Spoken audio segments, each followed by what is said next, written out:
1500 കൂടെ ഏത് ചെറിയ സംഖ്യ കൂട്ടിയാൽ അതൊരു പൂർണ്ണ വർഗമാകും, പെർഫെക്റ്റ് സ്ക്വയർ ആകും എന്നുള്ളതാണ് ക്വസ്റ്റ്യൻ. അപ്പം നമ്മൾ ഈ 1500 കൂടെ ഏതോ ഒരു സംഖ്യ കൂട്ടിക്കഴിഞ്ഞു കഴിഞ്ഞാൽ എന്താണ്, ഒരു പെർഫെക്റ്റ് സ്ക്വയർ കിട്ടും, പൂർണ്ണ വർഗം കിട്ടും. അപ്പം 1500 അടുത്തുള്ളത് എന്ന് പറയുമ്പം ഇപ്പൊ 900 എന്നൊക്കെ പറയുന്നത് എന്താണ്, 30ന്റെ സ്ക്വയർ ആണ്.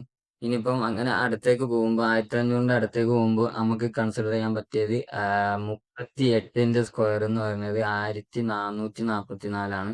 ഇനി അപ്പൊ 39 എടുക്കാന്ന് വിചാരിക്കുക. അപ്പൊ 39 × 39 ചെയ്ത് നോക്കാം. 5 1521. അതായത് 38ന്റെ സ്ക്വയർ എന്ന് പറയുന്നത് 1444ആണ്. അപ്പൊ 39ന്റെ സ്ക്വയർ എന്ന് പറയുന്നത് എന്താണ്, 1521. അപ്പൊ 1500ന്റെ കൂടെ 21 കൂട്ടിയാലാണ് എന്ത്, ഒരു പെർഫെക്റ്റ് സ്ക്വയർ കിട്ടുക. അപ്പൊ ഇതിന്റെ ആൻസർ എന്താണ് വരിക, ഈ 21ആണ്. അപ്പോൾ ഇത്രയേ ഉള്ളൂ ഇത് ചെയ്യാൻ. ഇത് സിമ്പിൾ ആണ്. ഇതൊരു പ്രാവശ്യം ചോദിച്ചത് കൊണ്ടാണ് ഇത് ഇവിടെ സ്കെച്ച് ചെയ്തത്. So by.